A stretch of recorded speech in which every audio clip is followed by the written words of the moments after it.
Hello, today I'm in Volvo V90. In this video I'll show you how to download new apps.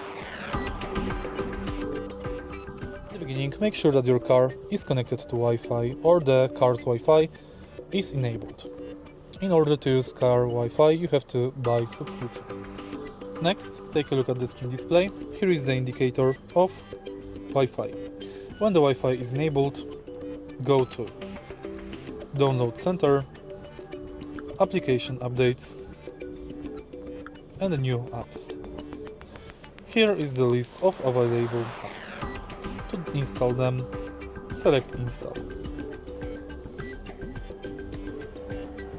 If you find this video helpful, please like, comment, and subscribe.